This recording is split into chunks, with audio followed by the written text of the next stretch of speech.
What is going on, everyone? This is Zach back here with another 2022 college football season preview video.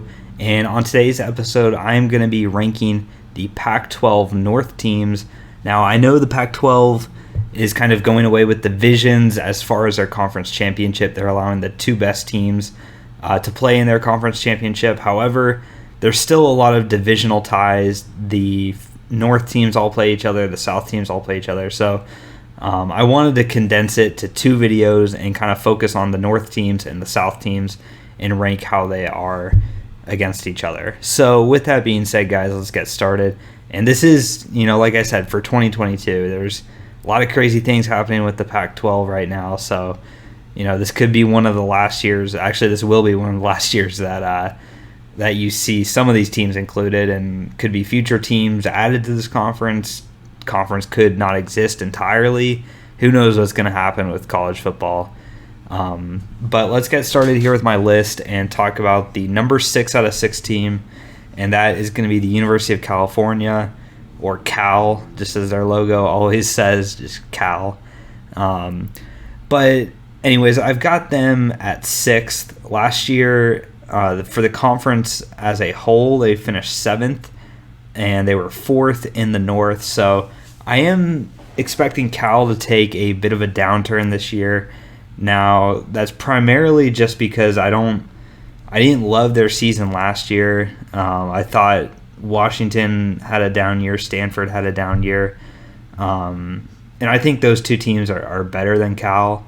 And I think that's why Cal is going to be possibly last in the whole conference. But they do play, like I said, all the Pac-12 North teams, and including on their conference schedule, they've got Arizona, USC, and UCLA. So it's not a terrible schedule as far as the other teams that they play. Arizona's winnable. UCLA, they could beat. I'm not saying they will. USC, I don't think so, but you never know.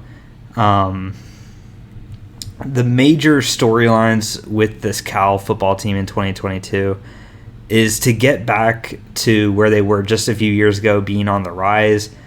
The COVID season really halted their growth, I think, and just on offense, score more points. They actually have a decent defense, but their offense was at the bottom of a lot of stats last year. They got to be able to score more points, especially in the Pac-12 with a lot of offensive teams, Washington State, air raid offense. So there's a lot of teams with good offense in this conference, and they just need to get back to being a good offense. Recruit ranking-wise, they've actually done quite well. They were second out of these 6 teams in 2021 as far as the recruit rankings. So they have a team. It's not like they have the worst players or anything like that. I just don't see this team being very good. Now, their key player, also a key addition to this team, is going to be Jack Plummer, the Purdue quarterback transfer.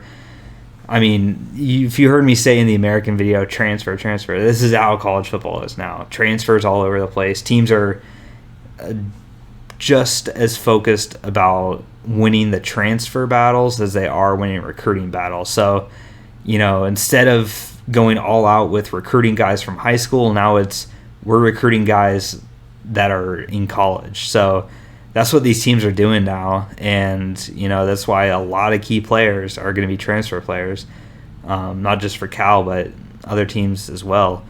So we'll see how Jack Plummer plays, but my expectations for Cal are pretty low. I forgot to give a key game on their schedule, but I'm going to go ahead and say their key game at Washington State. If they can somehow pull off that upset, I think it'd be a pretty big deal. They play at Colorado, so that's a winnable game. Washington or Oregon, USC. So, they have some tougher games as the schedule goes down. But if they can get some momentum October 1st against Washington State, I think that'd be good. At number 5th, I've got Stanford in the Pac-12 North, and this is where I draw the line. I've kind of got tiers for this. I didn't do tiers for the American, so to say, but for this episode, I am, doing unofficial tiers where 6 and 5, I could see going either way. I could see Stanford getting 6th, Cal getting 5th. But After that, it'd be a surprise to me. So Stanford, they were 11th last year, to just 2-7 in the conference, 3-9 overall. Ended the year on a 7-game losing streak. So this is not good times for Stanford football, to say the least. Their schedule is interesting. You see Colgate here to open up. That should be a win. But after that, it's pretty tough. It's a pretty tough schedule. I don't see any surefire wins other than Colgate on this schedule. So, Arizona State, I think they should be competitive and win that game possibly, but you never know. So Stanford, this is a critical time for Stanford, and that's actually their program status. Get back to pre-2018, how they were before 2018 when they were winning 9-10 games, competing for the Pac-12 North, trying to go to Rose Bowls, etc. That's what the Stanford team was for a long time, you may remember. But after 2018, it's been 4 wins, 3 wins, just bad. The Pac-12 had a weird thing with the COVID year, but aside from that, they just haven't been very good. And it's led to actually there being a hot seat in some people's eyes on their head coach. I'm blanking on his name right now, but he's been there forever. David Mills, I think. Not Davis Mills. I don't know why. David Shaw. God, it took me 10 minutes to get to that, but I'm not going to edit that out. Just, be authentic with you guys. I still might have gotten it wrong. I don't know. I'll look it up later. But Shaw, I'll just call him that. I know it's Shaw. But he's been a Stanford icon ever since Harbaugh left to the NFL. He has been their coach, and he's kind of, with some of these teams like Stanford, they're very head coach dependent, and he was able to keep them a successful team when Harbaugh left. But like I said recently, it's been a few losing years. If they have another losing year, there could be some impatience with the Stanford athletic directors, and he may get fired. He's done a lot for the team, so it's not like he's got to win a bowl game or something like that to keep his job. But it is something to keep an eye on for this season. And their key player is obviously going to be Tanner McKee. He is a first-round NFL prospect. You see him in a lot of mock drafts going high in the draft. It's a good quarterback year for the NFL draft, but Tanner McKee is among the top names. So obviously when you have a guy with this talent, it's going to draw a lot of attention. There's going to be a lot of eyeballs on Stanford just to see this kid play. I do think he needs some improvement, though. I mean, I want to see him be better than he was last year, that's for sure. And if he is, Stanford will win more games. But like I said, they're kind of in this bottom tier, in my opinion, and I don't see them really. Their schedule's just too difficult. At number 4 now, I've got Washington State. So this is quite a change from where they were last year. They were 5th in the Pac-12, entirely 2nd in the North with a 7-6 overall record. Now, Washington State's an interesting team because I think they could do just as good as they did last year or better, or I could see them, taking a few games back off their win total. So, Wisconsin on the road, that's going to be tough for their out-of-schedule games, but they do benefit. Well, let's see. No, they do play USC in the South, but they get to play Arizona and Arizona State. The 2 Arizona teams aren't very good. They do have to play Utah, who's going to be tough. I'm going to say their key game is going to be at USC. They always seem to be fun games, Washington State, USC. It's just a weird game that I've always liked to watch each college season. Usually it's earlier in the season than October 8th. Usually it's more like the week 3, week 4, 10 p.m. kickoff sort of game. That's usually what I picture it as, but I think that's going to be a good, fun game, and it's going to show it's going to mean a lot for both teams, USC and Washington State, how they perform in that game against each other on the road. It'll be fun to see. For their program status, find stability through their coaches. And, that's a common thing in college football. But with this team especially, they had the head coach last year who his vaccine, he wasn't vaccinated and was essentially forced out of the job because of that. So their defensive coordinator ended up becoming their interim head coach. He's staying. So that's important. I think continuity here with the coaches. They got to find stability through these coaches that they've kept and also new guys they've brought in, because their key, like I said, another transfer guy is Cameron Ward. Now, Cameron Ward is seen by many as the best quarterback from the FCS last year. So he was on a lot of teams' wish lists. He ended up going to Washington State, which I think is a good move for him and for Washington State. I think both sides really can win in this with the style of offense that Washington State plays. Obviously, that quarterback happy offense that sees a lot of guys get big numbers, and that's what he had at the FCS level, was a lot of big numbers. So how will he transition to better competition? Obviously he's got a better team around him now, but yeah, so Washington State, they're a real boom or bust team in my opinion. Some people see them finishing second in the conference again.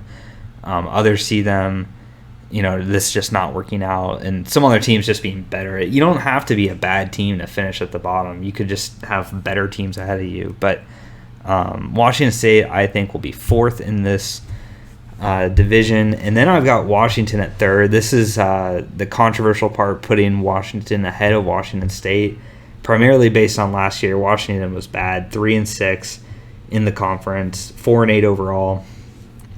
Now, yeah, I do remember now why I ranked Washington third is because they don't play USC or Utah from the South, so they've got, in my opinion, they play some of the easier teams from the Pac-12 South, which will benefit them overall. I think their key game is going to be home against Oregon State. Oregon State and Washington, I had a real tough time actually deciding between. Washington State was in there too. This is its own tier right here, but yeah, that game against Oregon State, they get them at home. I think that's going to be big for this Washington team. Now, they were third out of these 6 teams in the recruit battle, so right around middle of the pack with these other teams I'm comparing them to. But for my notes, just overall on them, humbled from last year, and they've got this new head coach, Kalen DeBoer from Fresno State, which I think is a good move for Washington. He's not the biggest name, but he comes from a winning team. Fresno State had done a good job in the Mountain West, so you're bringing in a guy who knows winning, he knows football. I think that's good for Washington because, they've clearly had NFL talent. Despite the poor record from last year, they had those 2 great cornerbacks drafted high in the NFL draft. So this team has players. They have talent. They have talent that gets drafted. It's just capitalizing that talent on the field and getting wins out of it, which is why I think Washington makes a step up as this new head coach. Their key player, I was researching this team and I saw this guy, and he's a good player for him, but the name is just incredible. Tuli Letuligasenoa. And I apologize to Washington fans that may be watching, or the Tuli's family.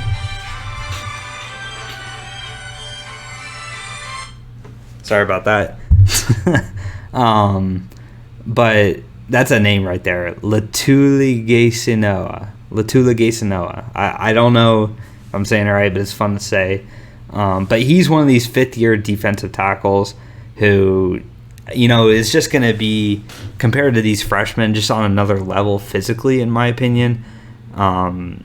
And their defense, to keep in mind, was a top 20 defense last year. So despite how bad they were, they did have key players leave to the NFL and graduate, but this was a very good defense. If they can get the offense figured out, I think Washington will be just fine. I'm not saying they're back to being competing with Oregon or anything like that, but I do think this team can get a lot better this year.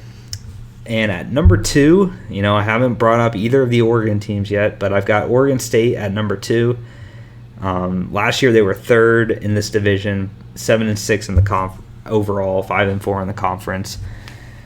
So, Oregon State, let's look at their schedule here and pick a key game. Honestly, I could just say the Washington game. I don't want to go all the way down to the end of the year, but if they could beat Oregon, that'd be huge. I think if Oregon State were to pick some games that they really like to win, Oregon, Washington State was a big one for them to win. So I can't find just one specific standout for them, but they've got an interesting schedule here. And they were actually, out of all these teams, last in their recruit rankings from 2021. So take that as you will, but I've got them finishing 2nd. And this is one of these teams that's kind of flip-flopped with Stanford in this division. And they've got this new culture going on here, and it's brought them new expectations. I mean, Oregon State for so long was, single-digit wins. I mean, they still were single-digit, but, not, getting to a bowl game every 4 or 5 years, consistently losing to their rivals, not being competitive, people thinking of Oregon and all they think about, I'm talking about the state of Oregon, people thinking about the state of Oregon, all they think about is the Oregon Ducks. Nobody gives the Beavers any credit or anything, but this team recently has gotten better and better. In my opinion, that's bringing them new expectations. It's time to capitalize on that. You don't want it to be a fluke.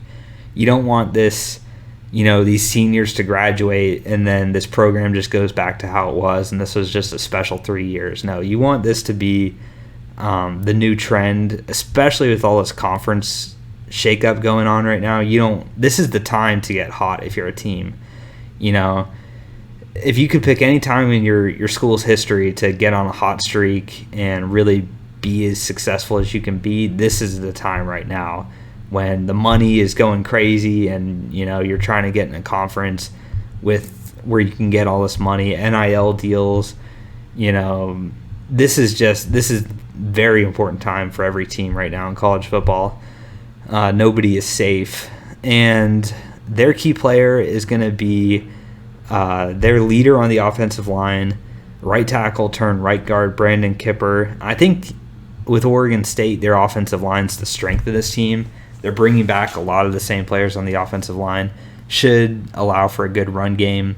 That's the thing, with Oregon State, is having that offensive line and having the run game be the way that they win games.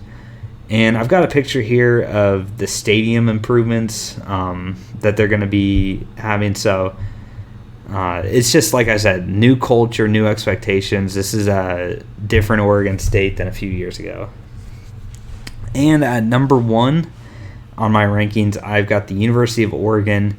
And this is a tier on its own. As far as the North, them and Utah, I think, are going to be, competing for the conference as a whole. But for the North, they're by themselves, I think.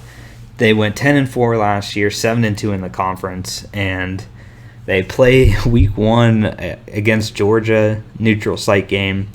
That's going to be a fun game and definitely a big test of a game. They don't have to win it, but just how competitive are you against Georgia? And, fun storyline with them having Georgia's defensive coordinator now as our head coach. That'll be a week 1 game to watch if you're a college fan, for sure. And then I'm going to say their key game is going to be Utah.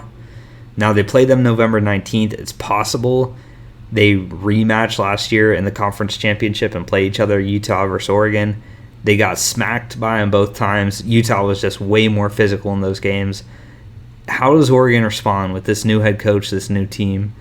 Are they going to be more physical, or are they going to be like they were last year and let Utah just bully them on the field? So, and especially with that being as late in the year as it is, I mean, they could turn around and play them 2 weeks later. So that's going to be huge just to see where they're at.